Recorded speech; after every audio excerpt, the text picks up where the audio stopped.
everyone. This is Neal with Graveside Paranormal Presents Spirits by the Graveside. Today's date is 1/30/2022. This is my host. I am your host, Neal Gibbons, and this is my co-host, Jill Urchek. Jill, how are you today? I'm good, Jill. How are you? I'm doing fine, Jill. How are you?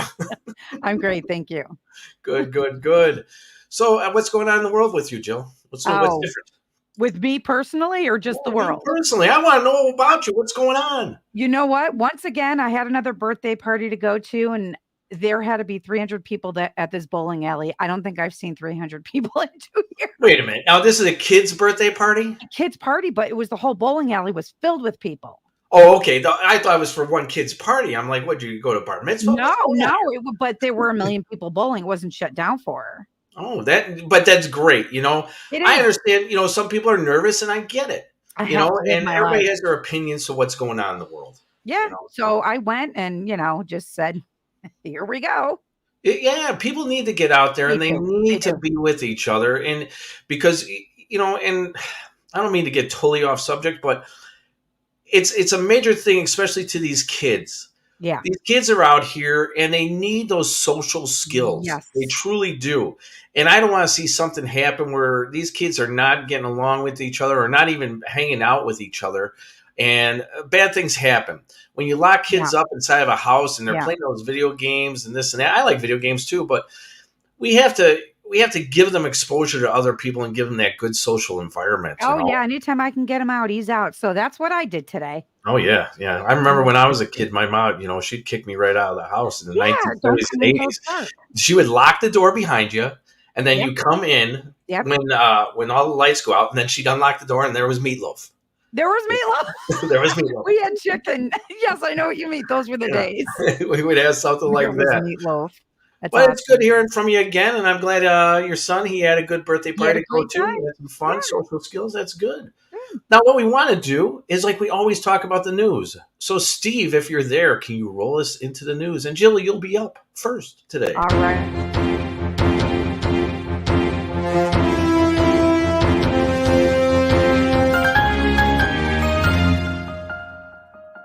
Strangest fraud attempts happened in recent years took place at a post office in Ireland this week. So 2 men walked into the Hosie's post office in Carlow, Ireland on Friday morning, and they were kind of propping up an unconscious elderly gentleman. Well, staff members immediately thought something was wrong. So the fraudsters, who had put a jumper over the old man and a hat on his head, just kind of lugged him up to the counter and requested to withdraw money from this guy's pension. When staff members asked about the well-being of the gentleman, they were told that he was having a heart attack and that he would be taken to the hospital after. That's the big preposition there, withdrawing the cash. Well, obviously, the staff was unconvinced. They picked up the phone and called the emergency services, prompting the 2 men to drop the poor guy to the floor and flee from the premise. Wow. Isn't that nice? That is wow. I mean, what? This poor guy, they just left him there. It's like 3 drunks in a bar. One of them dies. Yeah, we gotta get paid. We gotta get paid. Oh my God. Yeah, that's crazy. Yep. Yeah, that's definitely on the weekend at Bernie's. Right, totally. Well, we got our second thing in the news. Okay. Also out of the UK. Out of the UK. A crack team of ghost hunters say they've run into a 6-foot-tall spirit that stinks of BO. Ooh. The team had been casting the historic, apparently haunting Bowling Hall in Bradford, West Yorks for paranormal activity. The hall is one of the oldest buildings in Bradford, with parts of it dating back to the medieval times. And lead investigators Dean Buckley said it is very active. Dean and his team of mediums, which includes his partners Veronica, toured haunted halls late into the night, even capturing some snaps of what appeared to be a ghostly figures. Describing the moment, the ghost hunting crew stumbled upon a stinky ghost. Dean told Yorkshire Live the team was scrambling up the stairs after a mysterious tall figure. When the stench hit them, he said there was a smell about him. One of the investigators said, "Oh, there's an awful smell," and could sense the figure. So it could have been maybe the figure, kind of like blew a fart. Can that happen, Steve? We've never had that happen yet. Yes, we have. Oh, you Did have? we? Ew. Chet's, we were investigating Chet's, and all of a sudden we smelled a very foul odor. Do you remember this? Wow. And you looked at me and you're like, Steve, did you just? And I'm like, no, dude. And I said, who smelt it, dealt it? Dealt it? And then I mean, do spirits need Irish Spring? Or do they need to, like, do they still fart? That is a really good question. There can be ghost farts. I don't think they have butts in heaven or hell, so no. If you don't have a dog, you can always say it was a ghost. With that, I'll go back to it was a ghost. That's what you tell your friends when they come over. Now, let's go to our main man, Graveside Paranormal UK, Mr. Paul Garrett Proctor, my friend, my pal, my chum from across the sea. Come to us, Paul.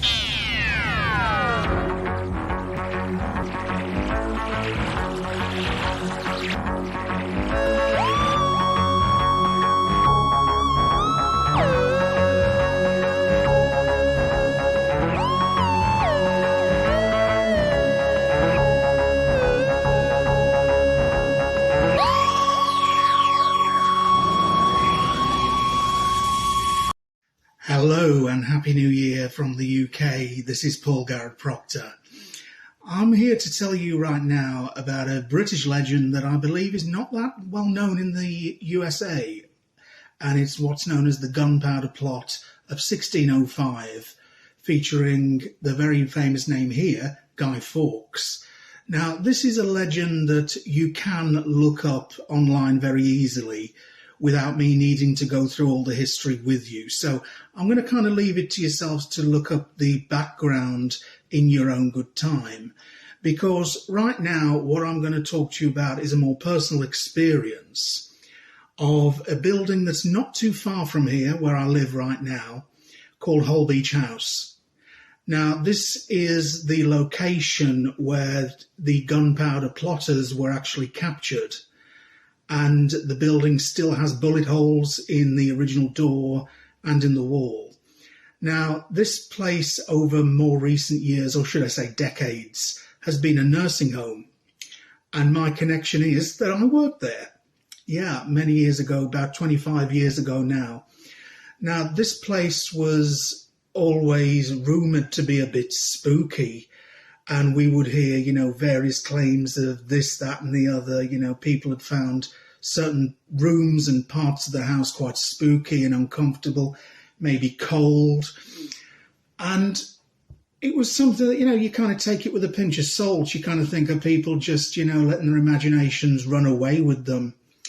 Well, it certainly made a believer of me. Now, there were parts of this house that were newer and actually seemed to host more strange goings-on than the older part. As in, we would have residents of the home who were actually, kind of sound mind, describing figures outside their bedroom windows. And these were on the second floor, so no one could have been standing outside those windows. We also had a little old lady who would throw food on the floor, saying she was feeding the children. And it was this same little old lady who I once found in the middle of her bedroom during the night. Somehow had got out of bed and was sat there. Now, this lady wasn't capable of getting out of bed herself. So that was quite a weird experience. Now, near to her room was the staff restroom, bathroom, whatever we're going to call that. One time I was in there and the door handle started turning, to which I shouted, "I'll be out in a minute." Went out there was no one there.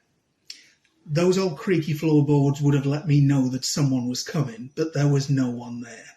So I scarpered downstairs pretty quickly after that. Now, the real kind of interesting things that happened during my time there would have been that there was a paranormal investigation that took place. As is so often the case, unfortunately, they didn't really capture anything, except that a staff member who'd come in purely to see what was going on that night, she wasn't on duty, she brought her little boy with her, who came running out the lounge saying, "Mummy, come and see my little friend in here." Of course, everyone goes in and there was no little friend And the child then said, she's just run through the fireplace and disappeared. Now, that was, kind of a weird thing in itself and not actually seen anything. But it was also during one night duty that we had this resident who would often wander around. He was a nice guy, but he was kind of scary to look at. He was a little bit like Lurch from the Addams Family in the nicest possible way. Well, he was seen walking past the office, and people got up to say, oh, let's go and see if he's okay, to then realise that he wasn't in the building, he was in hospital. And literally minutes later, there was a phone call from the hospital to say that this gentleman had passed away. And so, yeah, these are the kind of things we were up against. Probably tons more stories from the place that I'm not aware of, because I was only there 2 years. So, yeah, if you wish to look this place up, it's called Hull Beach House, related to the gunpowder plot of 1605. And unfortunately, if you come to see it, the best you're going to get is having a look from outside, as is unfortunately the case with some of these locations.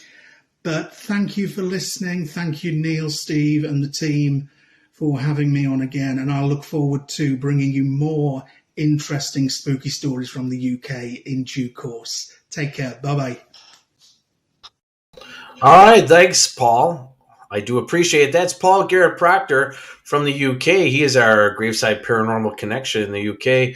Great guy. He's written a couple books about Amityville. Very big on Amityville. We're going to try in the future have another interview about Amityville. Thanks again, Paul. Love the T-shirt, the Munsters. All right. Let's get into announcements, Steve and Jill, if you could start it off. All right, here we go. Graveside Paranormal presents Love at the Rough House. Celebrate this Valentine's Day with your loved ones through a night of ghost busting and discovering the unknown of the Rough home that resides in Watseka, Illinois. Tickets are on sale at Eventbrite. That Brite is BRITE.com. You can also get the link at gravesideparanormal.com. And that's not all. Another announcement. Graveside Paranormal will be out at a festival called Dark Matters. Dark Matters Winter Tales, February 25th and 26th. Winter Tales is a 2-day podcast festival with Side Street Studio Arts and Ghostly Podcast, our friends Pat and Rebecca, that celebrates the deep, dark, and demented. The festival will include live performances, workshops, which we will be doing there, and we will also be doing a investigation, I believe, after 10 o'clock, Steve. Viewer discretion is advised, as some topics may be dark or gruesome. Well, that's right up my alley.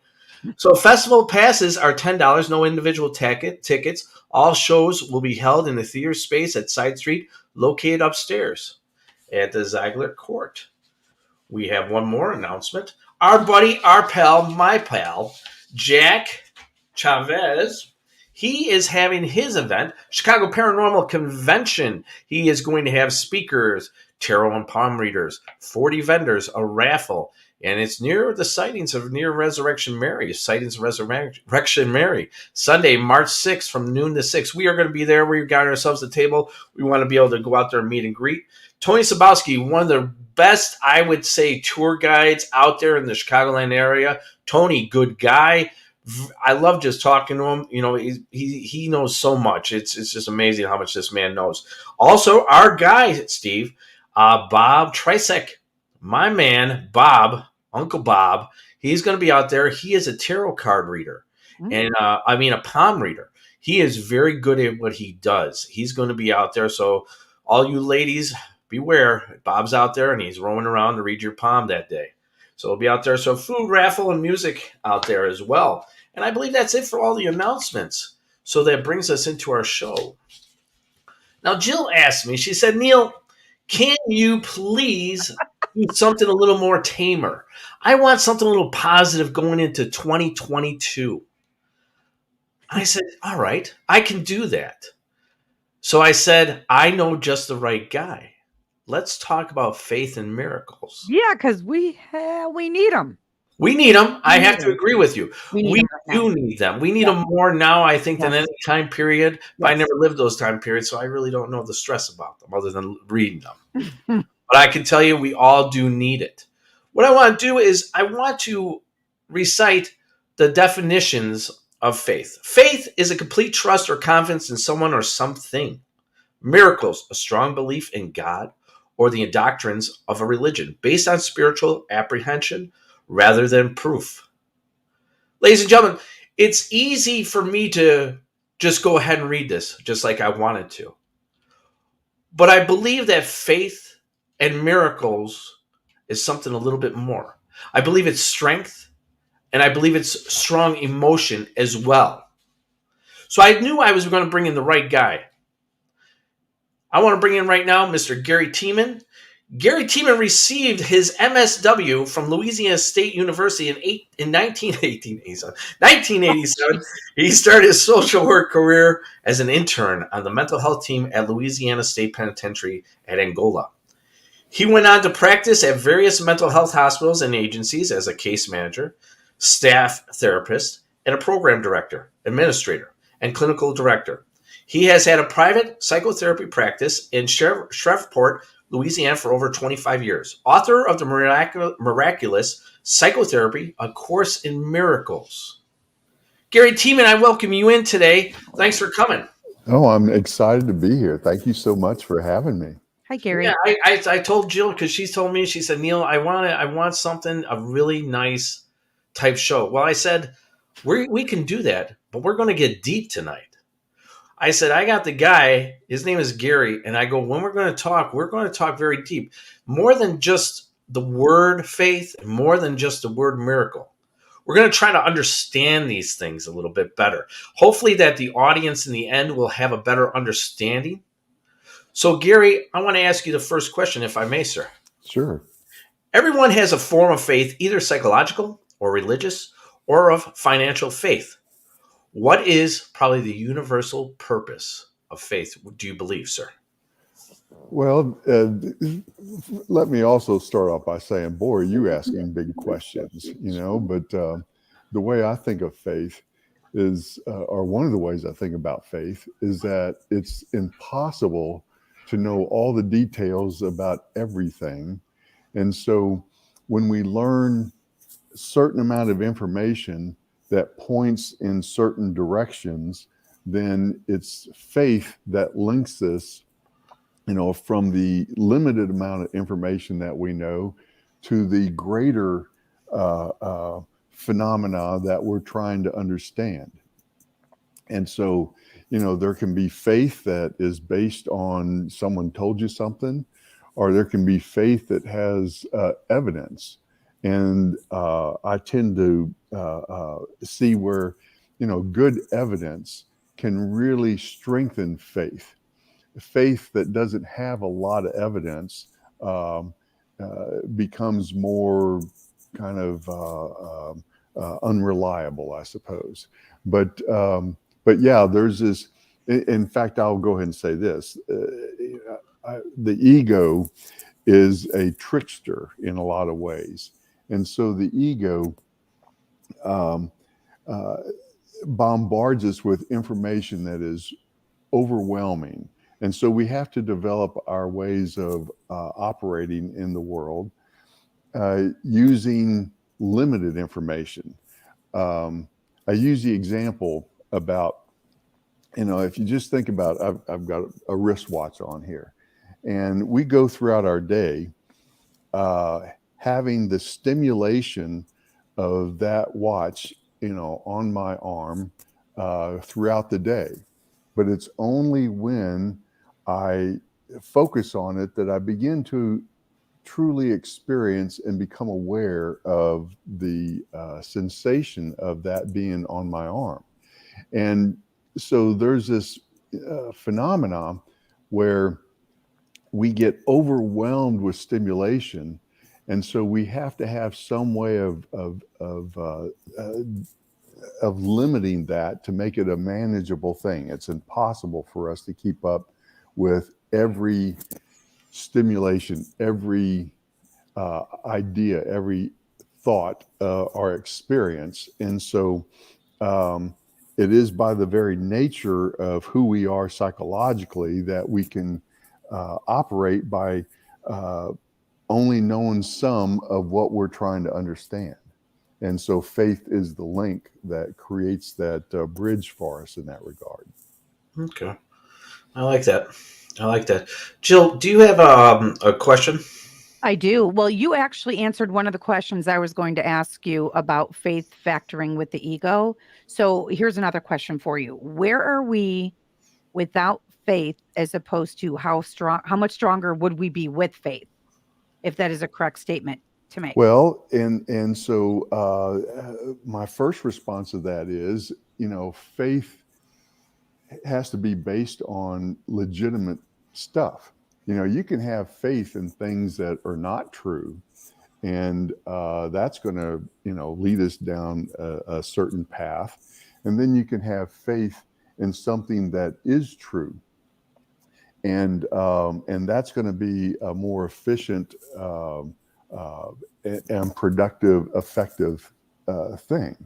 And so we do want to spend some time on deciphering, analyzing, or assessing, what's our faith about? Where does it come from? What is it based on? If it's based on someone told me something, that's one thing. But if it's based on something that is got some evidence that is also pointing in that direction. When it comes to faith about spirituality and religion, and a lot of the stuff that y'all are involved with is stuff that has largely been ignored by the scientific community. And I think we're on a threshold in human history, frankly. I think we're on a threshold about people like you and your research and other people in other areas. There's too much stuff going on that we can't ignore it. And perhaps, and there is, in fact, some people that are legitimate scientists that are beginning to do some legitimate science about this. And I think it's going to take us a long way when we do this. Okay. Like strength, emotional strength. Do you believe that emotional strength is probably the strongest thing for faith? I'm going to ask this to Jill, and I'm going to ask this to Gary. Do you believe that emotional strength, that means the strength that we have inside of ourselves and we do is we project it out to our environment? Do you believe, Jill, that that's a very important thing? Well, yes, but I believe personally that it comes from, for me, Jesus. Okay. God, the Father, is where I will get my strength from. Sure. Before I can actually try to live it. So it's got to come from a nucleus. It has to come from a source. And I believe whether you believe in God or not, it's still the same source. I probably didn't answer your question, but it's the source. Okay? No. You did. Does that make sense? No. You did answer the question. Okay. You see, either your strength inside yourself is believing in your God, which is then projected out into your outward world. Yeah, it does. Which you did answer that question correctly. You said it was in Jesus. And that Jesus is inside of you, and that belief system is inside of you. So by you believing it so strong, that is faith. Gary, would you agree with me on that? In a lot of ways, yes. And you asked me to think about some miracles, and I wanted to share one of my favorite miracles, if you want to use that please nomenclature, with you that I talk about when I talk about this in some of my professional circles. But one of the things about this particular case is that it's a well-documented case. It's peer-reviewed in a medical journal in India. And in this case, I'm trying to summarize this as quickly as I can, but there's this guru that was well known for his capacities to think clearly, his ability to meditate and all that sort of stuff. And they did this experiment where they hooked him up with EKG leads and then essentially buried him alive. And so initially he went through a tachycardic experience for a little while, and then he flatlined. And the people that were with him, the experimenters, here again, these are physicians and legitimate experimenters. They were panicked, of course, and they wanted to dig him up and resuscitate him. But the people that were with him were aware of this was his plan. This is what he was trying to do. And so he remained in that flatline state for like 5 days. And then when it was time for him to come out of this, he was buried for like a week in this box.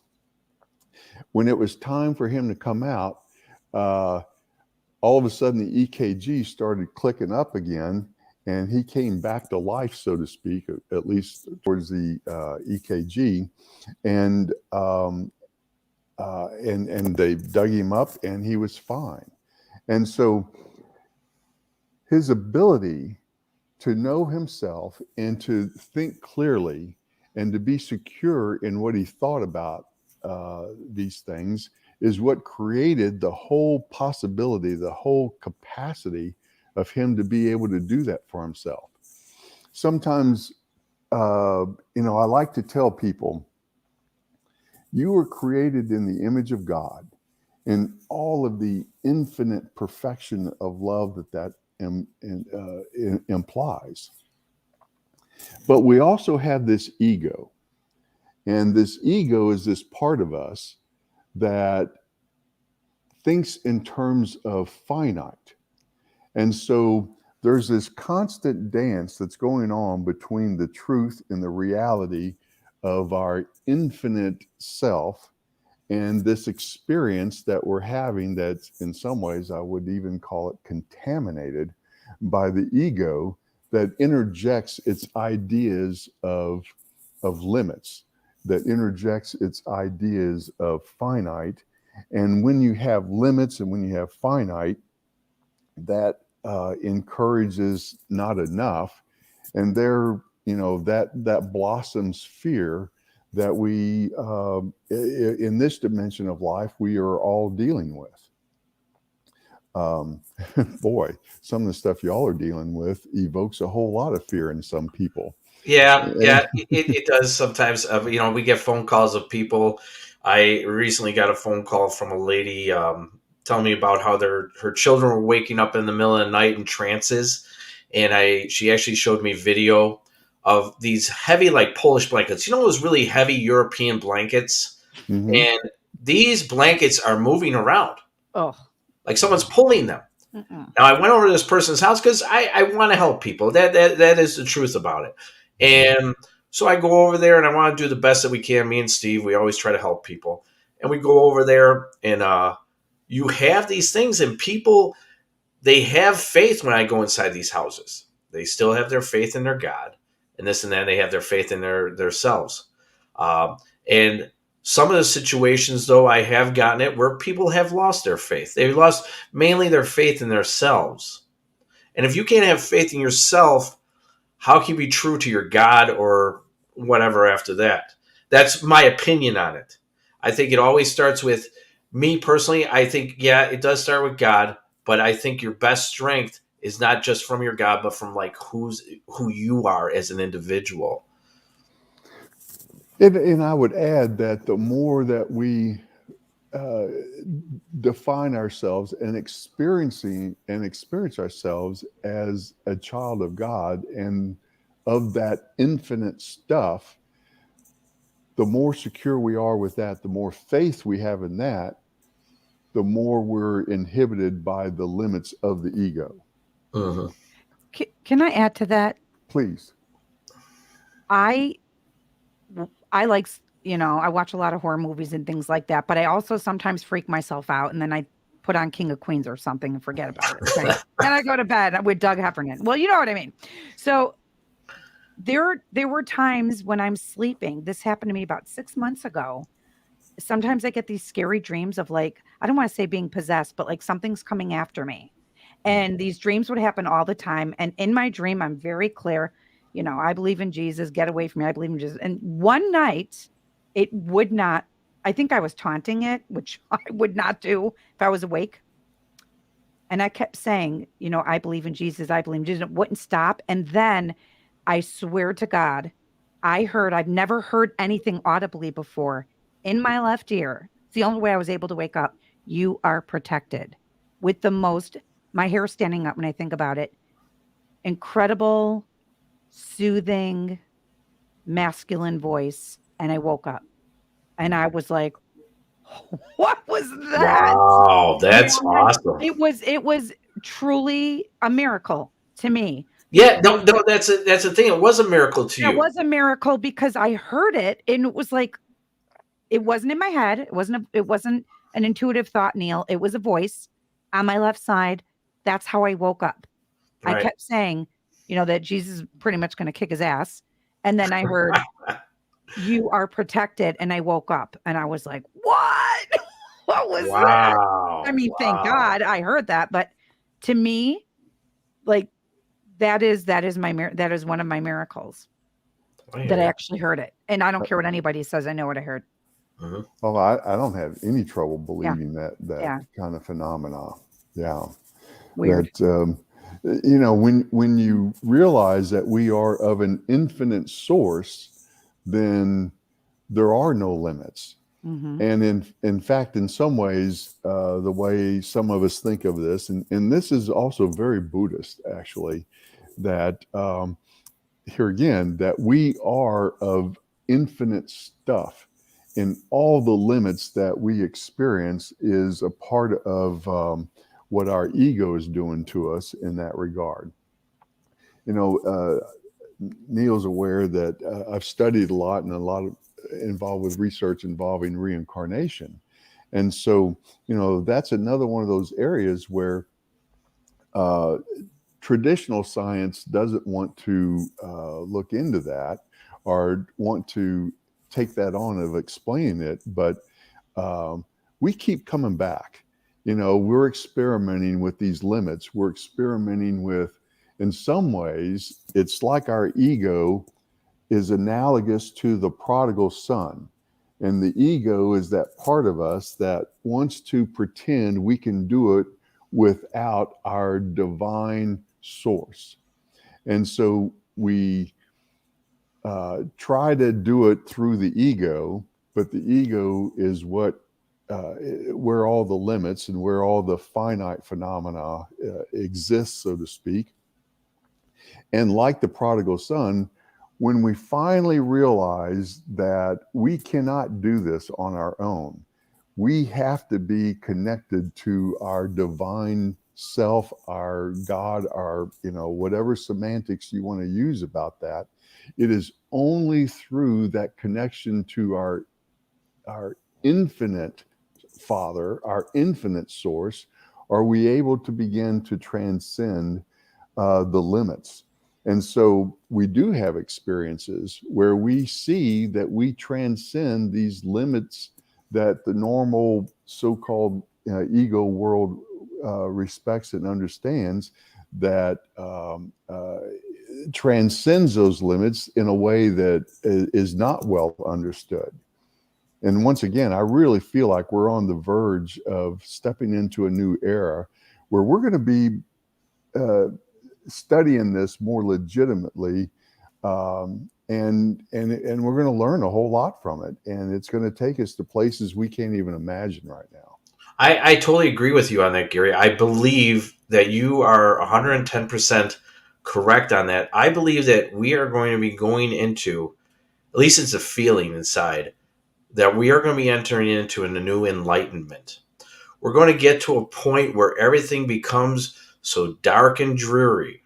Not like, like something, like the lights are out and this and that, and it's just horrible, horrible. But we're going to say enough is enough.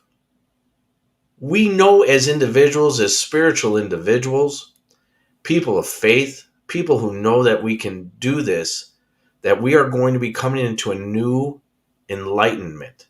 I do believe that. And I agree 110% with you on that, Gary. I believe it is coming. I believe it's coming because we want it. And Once we're again, in it. it's because we want it. We're in it. We do not want this stuff anymore.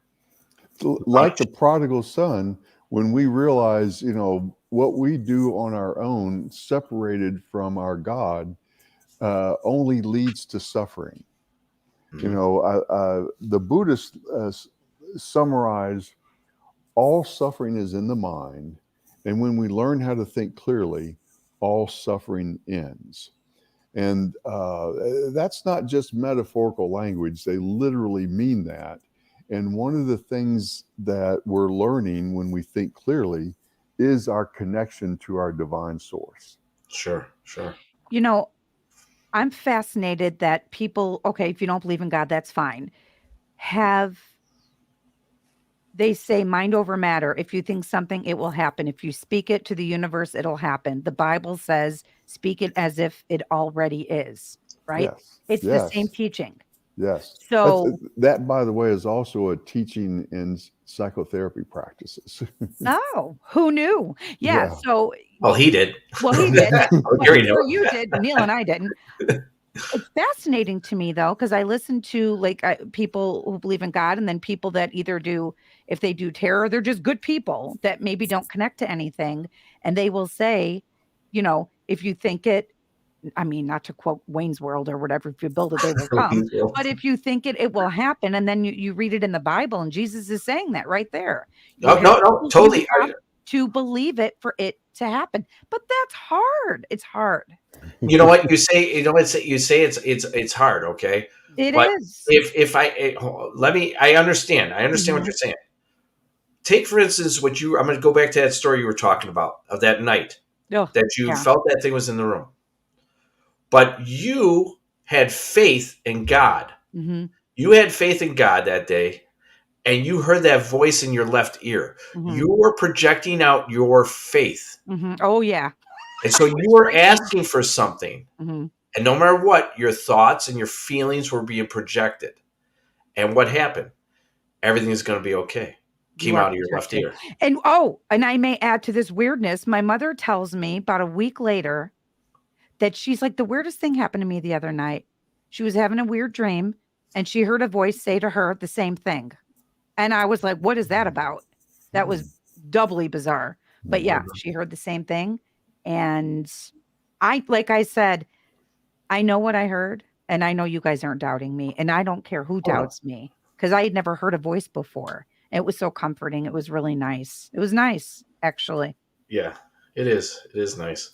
But that it just goes to show you all about faith and what happens. You know, those faiths happen. You say it yourself. It becomes a miracle. And me and Steve were talking about this earlier.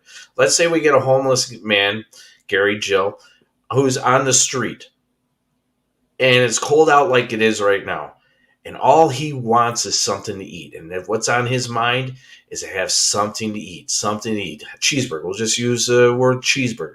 He keeps thinking and projecting it. Someone comes by, maybe 5 o'clock, 6 o'clock at night, all of a sudden gives him a cheeseburger. Well, that's his miracle. Miracle doesn't have to be Fatima. No. It could be the person projecting something that causes that goodness to happen and enter into their lives. Would you agree with me on that, Gary? In fact, I would sometimes I would summarize a definition of miracle for me is that it's the love of God that transcends ego in a certain circumstance. Yeah, I can hear you on that. Now, one question I have for you, Gary, tell us from your book, Miraculous Therapy, how is ego and forgiveness very important? Ego and forgiveness. You're asking some really big questions here that I'm going to try and summarize in a matter of a couple of minutes. Do your best. Sorry if I put you on the spot. Well, and like I said, we'll do our best and forgive the rest. But so here we are, created in the image of God, in all of the infinite perfection of love that implies. And so ego is that part of us that introduces the idea of limits, and consequently introduces us to the idea of fear, and introduces us to the idea of suffering, the experience of fear, the experience of suffering. This is why, using the example of Jesus, as having a pure mind, a mind not contaminated by ego, not contaminated by the idea of limits, that with a pure mind, just through thought, he could create whatever he decided to create, but it's a product of his loving intentions that is doing that. I'll admit that, growing up in my earlier days, and I was very science and pragmatic in the way I approached things, and had dismissed, even talking about the miracles in the Bible. But as I began to understand more and more about, and Neal, we've talked a little bit about this, the quantum physics that is beginning to show us some of this stuff, that how the pure mind is able to produce these kinds of miraculous experiences that are not encumbered by the idea of limits in any way. When Jesus decided that we wanted to continue the party, turning water into wine was just not a big deal. When he decided to walk on water, a pure mind that completely thought that was possible without any doubt that he was able to do that. And I forget which disciple it was that tried to join him on the water. And he took a couple of steps, and while he was having complete faith in the idea of Jesus and what was possible, he was able to be on top of the water. But when doubt and ego started seeping into his thought processes, that's when it went away. Yeah, I just read that story to my son for his Sunday school. No kidding. I just think it's a great story, just the idea of Jesus walking on the water, and it's so relatable to, I could do this. Then your own mind starts to creep in. Where you get that pure mind.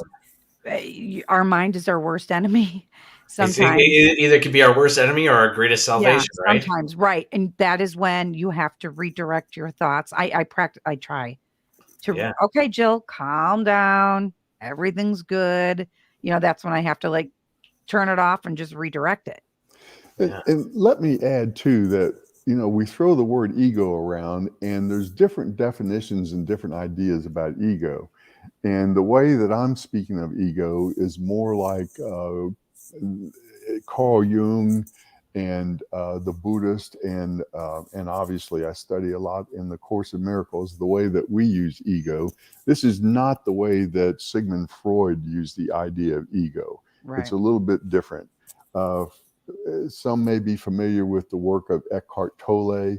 He did a lot of work writing about ego. And so when I'm using the word ego, I'm leaning, that's where I'm coming from. That's my definition of ego. Okay. Yeah. And also Sigmund Freud talked about, he said that your faith or your religion is actually like your father figure. And and he said it was like your father figure. So like a father figure, I think father figure, it's the one that you trust. It's the one you believe in each and every day. The one that you wake up and you just want to sit down and have breakfast with and, enjoy some cereal with or something. So that person that you rely on, that's your faith. And so he makes a comparison to a father-like figure. And I would add the little bit of the difference is that the father-like figure that also includes the idea of punishment, the idea of reprimand. Now I think, Yes. And that's where I think God transcends that. And that's, we were asking about the idea of forgiveness that you were alluding to a little bit ago. And that's what I think, one of the ways I think about forgiveness is that God is love. And wherever, and this is my definition of karma, not just mine, but so wherever we make a mistake, wherever we've been unkind, that which you do unto others, you do unto me. That which you, the golden rule, treat others the way. And so wherever we have made mistakes, wherever we've been unkind in that way, I don't think of it so much as karma is not really a punishment as much as it, through reincarnation and sometimes even in this lifetime, karma puts us in front of that same decision again. And with its infinite patience, its infinite love, karma is an extension of grace. It's an extension of God's love. It will put us in front of that decision as many times as we insist until we make the loving decision. Yeah. No, That's I agree. why we repeat patterns in life. Yes. Right? Yes. And it's not forgiveness, but that's how I feel. Whether it's relationships, why am I getting the same losers? Not my husband, of course. Love you, Dan. I love you too, Dan. No, like there was a time I was just getting, and I don't mean this the way it sounds, but any degenerate that's ever on the earth wanted me. Any normal guy who at least worked at McDonald's didn't. So I was like, what is wrong with me? Why am I attracting? And I'm not trying to be judgmental, but when you're coming at me with your pants hanging down and you're reeking of something disgusting, of course you want me, because, that's what I attract. And I remember telling a lady once, she said, well, if you what do you think if a guy like that is coming towards you? I'm like, here we go again. She said, don't think that. Like, if you keep thinking it, it's going to happen. So that's where I would encourage you to look at some of our reincarnation research. You're putting me in therapy, Gary. Go ahead. But these are human things that every human being listening to us will relate to. And one of the interesting things about the reincarnation research is that we tend to incarnate in groups. Right. And so the people that are in our world today, these are people that have been in our world in previous lifetimes. And once again, karma is putting us in front of these people. Sometimes, we're the one that's growing and evolving, or sometimes we're the instrument for others to grow and evolve with. Makes sense. And karma keeps putting us in front of that circumstance as many times as necessary until the loving, honest choice is made. Yeah. Right. Till you learn. Like we talked about on prior show, me and Gary, about reincarnation. And are we being reincarnated? Are people being reincarnated until we actually learn that one lesson that we have to learn to move on to that next level? It was a very interesting conversation. I remember when we talked about that. I also had on the other the other couple. I forgive me for not knowing their names right now, but it was a very interesting and deep story as well. One of the things that I did want to talk about is, per the YouTube channel, the observer effect. You know about that, right? Correct, Gary? The observer effect. Could our strong faith help manifest that miracle? Oh, absolutely. Preach it. Yeah. Go ahead. Jill, I didn't mean I'm sorry, I'm cheering you on. No, I interrupted you. I said, preach it. Let's do it. Let's do it. Do it. And in fact, if I were to summarize what's the point of reincarnation, it's for us to keep coming back until we learn how to make all of our decisions from a place of love, all of our decisions reflecting the divine nature that created us. And that here again, Jill, not to put you on the spot, but all these people that we have relationships with, these are people that we've been dancing with and people that we have experienced these things with before, where we are, conflict is the very nature of this finite dimension.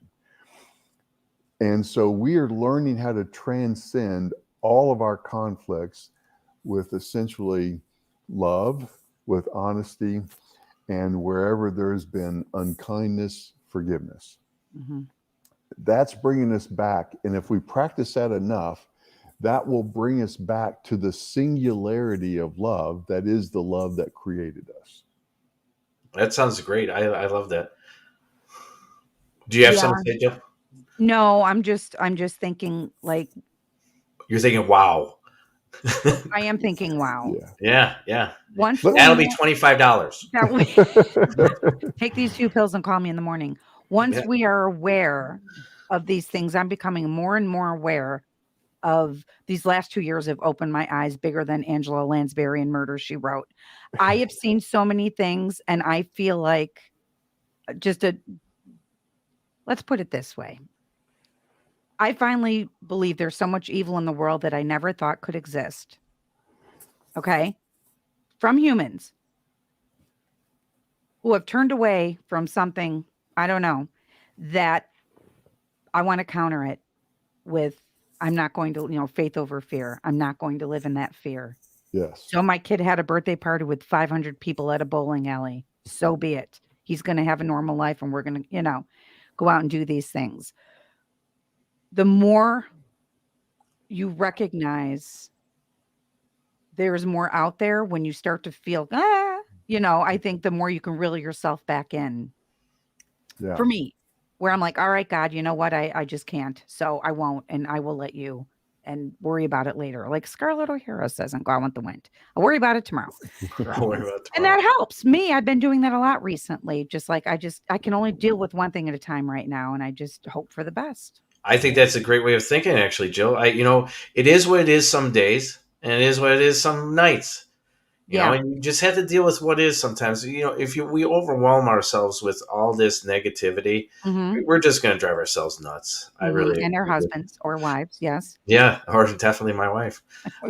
Now, Gary, if someone loses faith, let's say through drugs, through alcohol, and they lose that faith within themselves and they lose that faith within their God because now we've gone down a road that we don't want to go down. What is probably the best road to probably come back? Could you enlighten me a little bit on that? Oh, absolutely. In fact, you mentioned drugs and alcohol, and that's a big part of what I do in my work. And do y'all happen to know who Bill W. is? I might, but please. Okay, that's kind of code. Bill W. is the founder of AA. Oh, okay. And if someone asks you, do you know Bill W., what they're asking is, are you involved in AA? Okay. Got it. So Bill W., when he was struggling with his own alcoholism, he went to, had a couple of meetings with Carl Jung.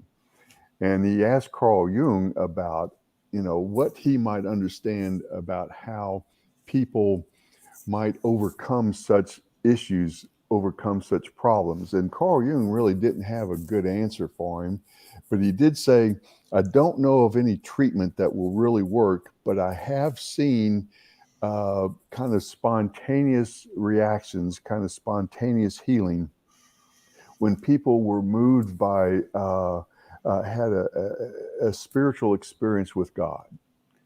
And so those that are listening, that are familiar with AA, know how important the spiritual component of AA really is. Learning how to let go, let God, learning how to turn things over to your higher power. These are all huge, important aspects of how to, and not just with drugs and alcohol, which of course are very powerful addictions and issues, but how to do it with everything in life, all suffering in life, all of the turmoil that we have.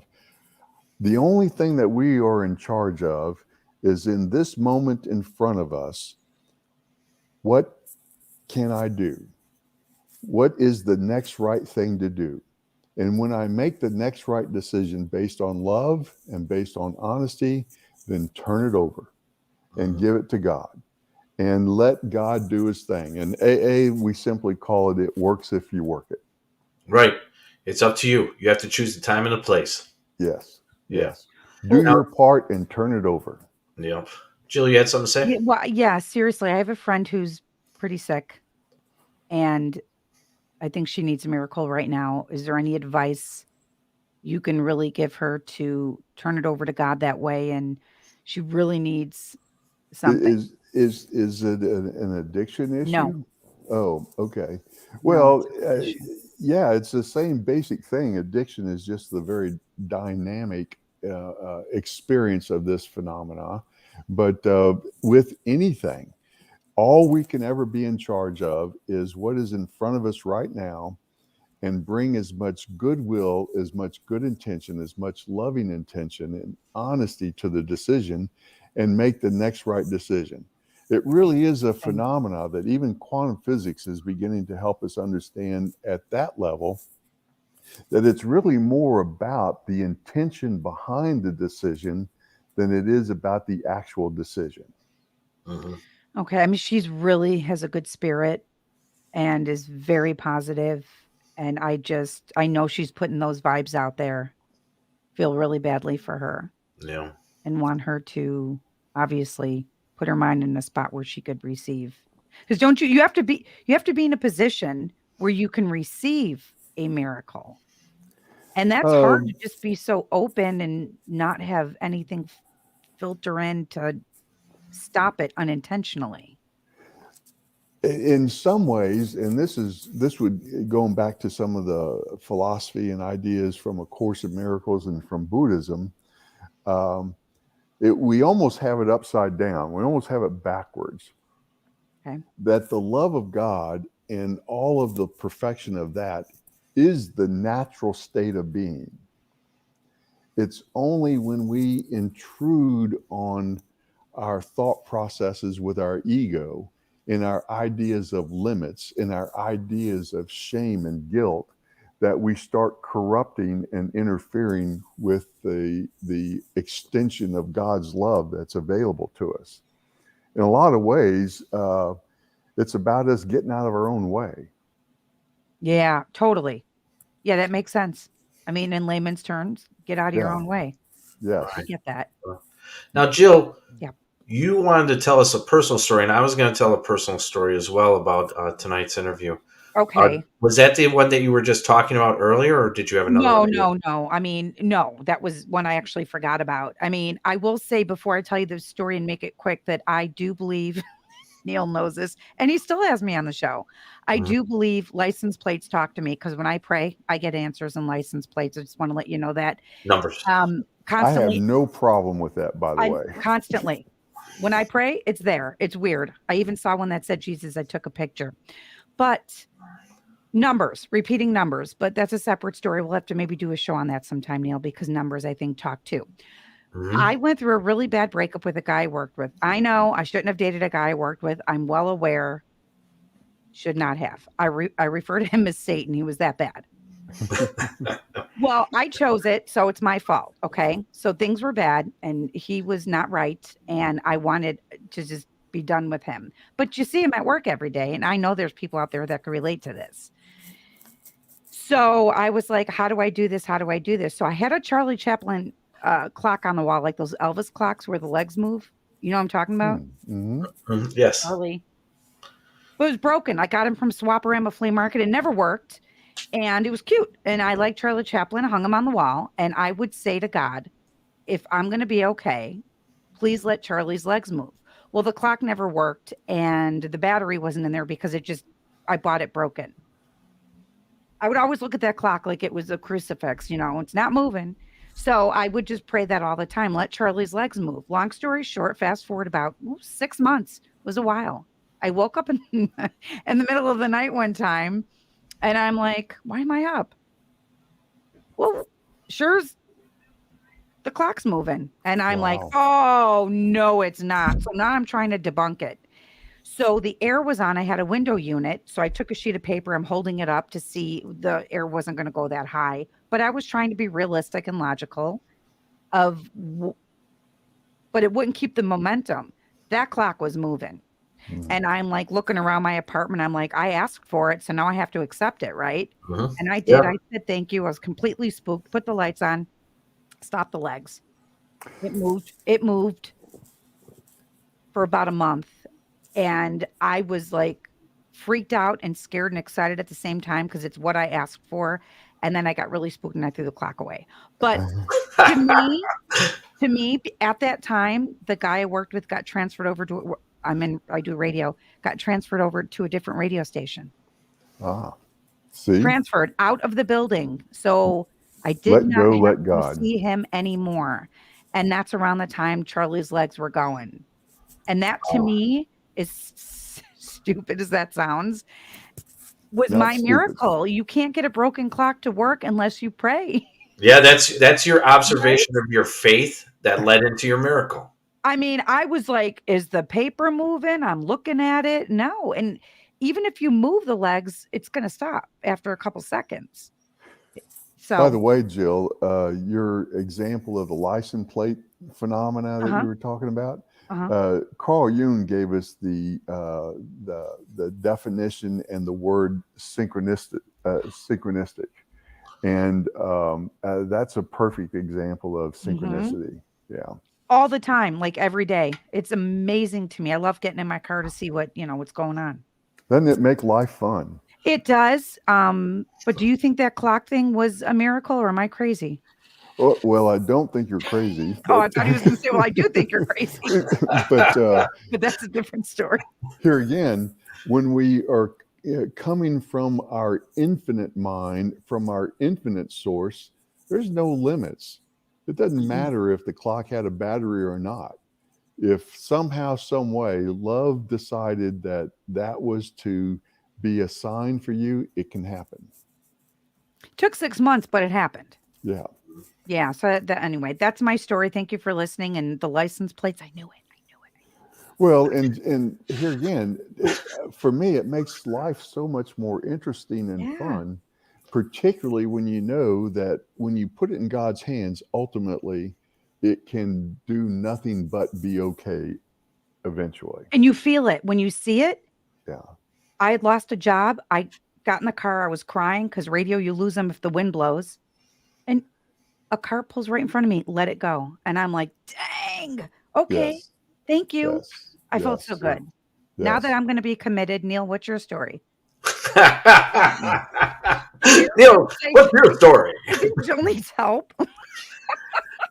My story. Well, actually, I actually have quite a few stories, but there's a special one though. Probably about 9 years ago, Sue had 2 heart attacks. That's my wife, and I was distraught. I didn't know what to do. This is going to probably get a little emotional, but I'll work through it. So what happened was we got to the hospital and I was just livid. I was angry and this and that. Why is this happening? And this, either he was a pastor or a priest. For that moment in time, I lost that faith. And he grabbed my hands and I felt something. And I knew everything was going to be okay. You knew it. That's why I am a big believer in faith, miracles. It was such a powerful, like, at first I was like, this is the guy. I was like, stay away from me, man. Why are you coming up to me, bothering me? But he was persistent. He was very persistent. And he took my hand. And I knew it was a feeling inside. It's an amazing feeling. And I've had feelings before. It's an amazing feeling that you get when something like that happens. Ladies and gentlemen, that's a true story. Wow. My wife is still alive to this day. Thank God. And there's a saying in, I think it's usually associated with Buddhism, when the student is ready, the teacher will appear. Yes. Yeah. Oh, God, I agree completely. He sent him to you, Neal, for sure. And I'm sorry if I got a little emotional, but that's just how it is on that one. And, you know, it was unbelievable. I'm telling you, ladies and gentlemen, there is a power that is out there, and these things are very real. All you have to do is just believe. It's not an easy word to use. It's something that's in each and every one of us, each and every day of our lives. And you have to just learn to listen. The minute we listen, it establishes itself. But that's my story on that one. I have many stories, but I figured I would want to do that one because we were talking about faith and miracles, and I think that's the strongest one that has ever happened to me in my whole life. Okay, yours is a real miracle. I had a clock move, Neal. Do you know how stupid No, I no. But understand yours, something. No. But understand something. yours was It doesn't matter if it was a clock that moved or my wife got better. It's the point is that you had faith. You had faith in something, no matter what it was, and it was strong within you, and it projected out. And you know what? That miracle happened, no matter what it was. what did Go you ahead. I'm sorry, can I ask you what you felt when he touched your hand? Was it like a It was a, pulse? Was it it a was an pulse? energy. There was an energy. Okay, I'm going to yeah. tell you something. There was an energy that came Mhm. from this guy, and I looked at him and I thanked him. My whole demeanor changed. I Wow. changed from angry and just helpless to knowing everything's going to be okay. Everything's going to be okay. It is an amazing feeling when these things do happen, and I don't want to say, hey, I hope this happens to someone else so you can feel it, but I think each and every person should at least feel this kind of power of which is established in each and every one of us that we can give to another. Wow. Yeah. So Gary, yeah, I leave that one to you. yeah. Gary, please. Well, in fact, I'm looking at your sign behind you. Trust your journey. That's actually my wife's. That's my wife. Okay. Yeah. And absolutely. Um, keep doing the next right thing, turn it over, and let the infinite power of love do what it will do.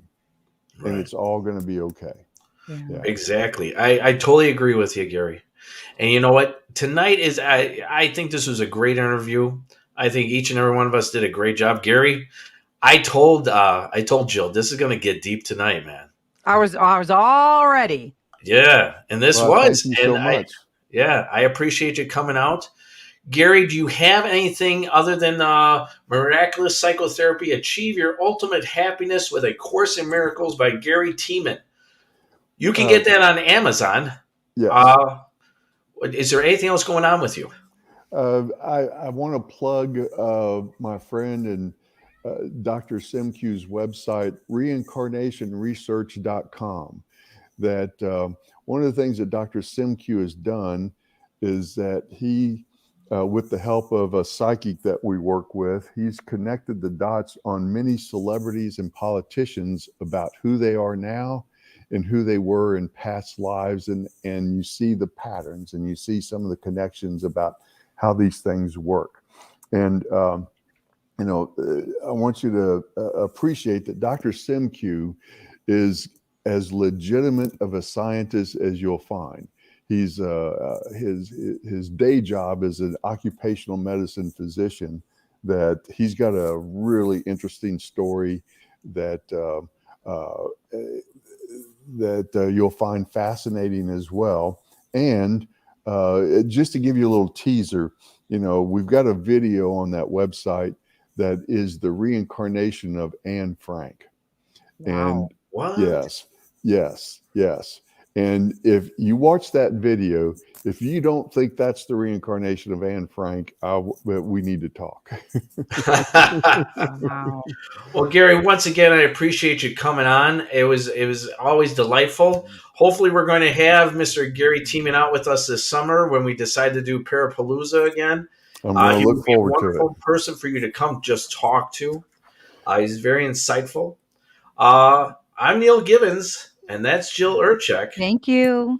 And as always, boys and girls, boo.